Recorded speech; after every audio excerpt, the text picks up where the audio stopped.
दोस्तों, प्राचीन समय की बात है। दो साधु भगवान शिव के बहुत बड़े भक्त थे। वह हमेशा भगवान शिव की आराधना किया करते थे और उन्हीं के पूजा पाठ में लीन रहते थे। और वह दोनों सुबह से शाम तक भगवान शिव की ही पूजा में लीन रहते थे, इसलिए कि उनके जीवन में जो भी उन्होंने पहले पाप किया है वो सारे धुल जाए। और वह दोनों ये भी मानते थे कि हम लोगों ने जीवन में कभी कोई पाप नहीं किया है और ना ही हमसे कोई पाप हो पाएगा। हम लोग मरते दम तक सिर्फ पुण्य करेंगे और भगवान शिव की इसे पूजा करते रहेंगे ताकि कभी भी हम लोग को नरक का सामना न करने पड़े। इसलिए वो हमेशा ध्यान में रहते थे। एक दिन उस दोनों साधु ने विचार किया कि क्यों ना हम लोग भगवान शिव से मिलने चले और उनसे यह पूछें कि हे प्रभु, हम लोगों से जीवन में क्या कोई पाप हुआ है जिसकी सज़ा हम लोगों को क्या मिलेगी या नहीं मिलेगी। तो वो दोनों विचार इसी बात पे करते हैं। उसके बाद एक दिन वह भगवान शिव से मिलने के लिए निकल लेते हैं। वह जब जाने लगते हैं तो अपने खाने पीने का सामान भी वह लेकर जाते हैं साथ में, ताकि अगर उन्हें रास्ते में भूख लगे तो वह खा सके। उसके बाद वह लोग जाने लगते हैं। उन लोग को जाते जाते बहुत शाम हो जाती है। उसके बाद वह एक जंगल में रुक जाते हैं और अपना खाना पीना खा लेते हैं। उसके बाद अगली सुबह फिर वह चलना चालू करते हैं और ऐसे ही करते करते उन लोग को काफ़ी समय बीत जाता है और वो लोग जो खाने पीने का सामान लिए रहते हैं वह सब खत्म हो जाता है उन लोग। उसके बाद वह लोग चलते रहते हैं। जाते जाते उन लोग को रास्ते में एक खेत दिखाई देता है।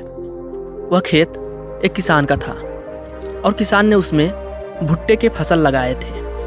तो वह साधु वहाँ पे रुक जाते हैं और उस फसल को देखने लगते हैं और उस फसल को देखकर बोलते हैं कि इस खेत में कितने सुंदर सुंदर ये भुट्टे फल लिए हैं। वह लोग सोचने लगते हैं कि हम लोग को तो भूख लग चुकी है, क्यों ना हम लोग इस भुट्टे को तोड़कर खा लिया जाए।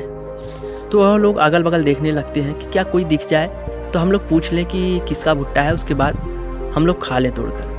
फिर वो लोग विचार करते हैं कि हम लोग तो साधु हैं, अगर हम लोग को कोई देख भी लेगा तो भी हम लोग को कोई कुछ नहीं बोलेगा, क्योंकि वो लोग यही समझेंगे कि ये साधु हैं, चलो अगर भुट्टे दो ठो तोड़ भी लिए तो क्या हो जाएगा। वो ऐसा समझकर जाते हैं और खेत में से भुट्टे तोड़ लेते हैं।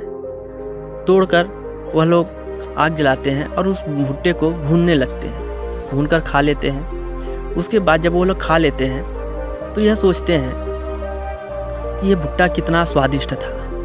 तो उसमें से एक साधु बोलता है कि हाँ, सच में यह भुट्टा बहुत स्वादिष्ट है, क्यों ना हम लोग भगवान शिव को भी एक भुट्टा लेकर चले। तो दूसरा साधु बोलता है कि यह बहुत सही बात तुमने कही है, जब हम लोगों ने खाया है तो भगवान शिव के लिए भी एक ले चले, क्या पता भगवान शिव का मन इसे खाकर और भी अच्छा हो जाए और वह हम लोग को आशीर्वाद दे दे।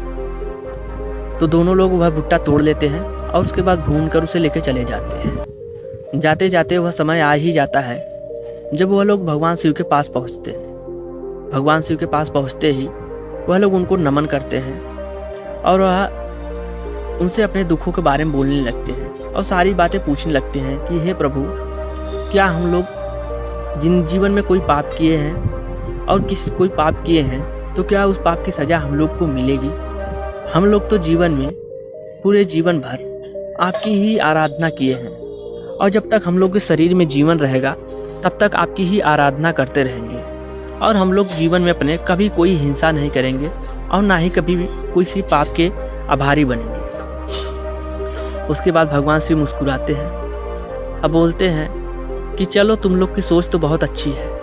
उसके बाद तुरंत एक साधु बोलता है कि प्रभु, हम लोगों ने आपके लिए एक भुट्टा लाया है, कृपया करके इसे ग्रहण करें तो हम लोग धन्य हो जाएंगे। भगवान शिव देखते हैं उस भुट्टे को और बोलते हैं कि ये भुट्टा तुम लोगों ने कहाँ से लाया है। तो वह साधु बोलते हैं कि जब हम लोग आ रहे थे तो रास्ते में हम लोग को एक खेत दिखाई दिया, उसी में से तोड़कर लाए हैं। भगवान शिव बोलते हैं कि वह जिसके खेत में से तुम लोगों ने तोड़ कर लाया है, क्या उस किसान से तुम लोगों ने इजाज़त लिया था इसे तोड़ने का। तो उन साधु ने बोला कि नहीं प्रभु, हमें कोई दिखाई नहीं दिया वहाँ पर, तो हम लोगों किसी से पूछ नहीं पाए, इसलिए हमें किसी ने बताया नहीं कि ये किसका है, तो हम लोगों ने बिना इजाज़त के ही तोड़ लिया है। तो भगवान शिव कहते हैं कि तुम लोगों ने पाप करके आया है और उसके बाद बोल रहे हो कि हम लोग जीवन में कोई पाप नहीं किए हैं, और किए भी हैं तो क्या उसकी सज़ा मिलेगी। तो वह लोग साधु दोनों बहुत ही आश्चर्य हो जाते हैं और ये सोचने लगते हैं कि हम लोग तो अपने आप को बहुत बड़ा भक्त समझते थे, लेकिन आखिर में हम लोगों ने गलत कर ही दिया, हम लोगों से गलती हो ही गई और हम लोग पाप के आभारी बन ही गए। और वह बहुत निराश हो जाते हैं। उसके बाद वह दोनों हाथ जोड़कर भगवान शिव से माफ़ी मांगने लगते हैं और बोलने लगते हैं कि हे प्रभु, हम लोगों से तो बहुत बड़ी गलती हो गई, कृपया करके हम लोगों को यह पाप उतारने का कोई मौका दें। भगवान शिव बोलते हैं कि माफ़ी मुझसे मत मांगो, माफ़ी उससे मांगो जिसके खेत में से तुम लोगों ने ये भुट्टा तोड़ा है। तो वह दोनों साधु बोलते हैं कि ठीक है प्रभु, हम लोग जाकर उस किसान से माफ़ी मांग ही लेंगे, लेकिन प्रभु हम लोगों ने जो पाप किया है वह पाप कैसे उतरेगा। उसके बाद भगवान शिव बोलते हैं कि जो भुट्टा तुम लोग लाए हो उस भुट्टे को उसमें से सारे दाने निकालो। वह दोनों साधु मिलकर उस भुट्टे के सारे दाने निकालने लगते हैं। जब वह सारे दाने निकाल लेते हैं तो भगवान शिव कहते हैं अब उसे गिनो, देखो उसमें कितने दाने हैं। फिर वह दोनों उस दाने को गिनने लगते हैं। जब पूरे दाने को गिन लेते हैं तो बोलते हैं कि हे प्रभु, इसमें तो 108 दाने निकले हैं। उसके बाद भगवान शिव उन दोनों को बताते हैं कि जिस किसान के खेत में से तुम उन लोगों ने इस भुट्टे को तोड़कर लाया है, उसके घर जाकर 108 दिन काम करो। बिना कोई जवाब सवाल किए तो वह दोनों साधु बोलते हैं कि भगवान, हम दोनों तो चले जाएंगे और काम भी कर लेंगे, लेकिन क्या वह किसान हम लोग को काम करने देगा। तो भगवान शिव बोलते हैं कि अगर भले ही वो मना करे, लेकिन तुम दोनों मत मानना, बोलना कि हम लोगों को करने दीजिए, ये हम लोग पुण्य के लिए कर रहे हैं। उसके बाद वह दोनों साधु चले जाते हैं और उस किसान के घर जो भी काम मिलता है, जो भी काम वो किसान देता है उन लोग को करने के लिए, वह पूरा काम करते हैं वो लोग। जब 108 दिन बीत जाता है तो वह लोग आते हैं भगवान शिव के पास और उनसे बोलते हैं कि हे प्रभु, हमने 108 दिन उस किसान के घर काम किया है, क्या हम लोग का पाप उतर जाएगा। तो भगवान बोलते हैं कि जब अगर किसी पाप का प्रायश्चित किया जाए तो उस पाप का पाप जरूर ही उतर जाता है। तो वह दोनों साधु बोलने लगते हैं कि हे प्रभु, हम लोगों ने तो 108 दिन काम किया है, तब जाके हम दोनों के पाप का प्रायश्चित हुआ है। क्या प्रभु, अगर कोई मनुष्य किसी के घर से कुछ चुरा लेता है तो क्या उसे भी ऐसे ही उसके घर जाकर काम करना पड़ेगा, तभी उसका पाप का प्रायश्चित उतरेगा। तो भगवान शिव बोलते हैं कि नहीं, आने वाले समय में तो सभी लोग एक दूसरे के हिंसक बन जाएंगे, तो अपने पाप का प्रायश्चित क्या कर पाएंगे। तो वह दोनों साधु बोलते हैं कि हे प्रभु, कोई ऐसा उपाय निकालिए कि जिससे मनुष्य अपने पापों का प्रायश्चित कर सके।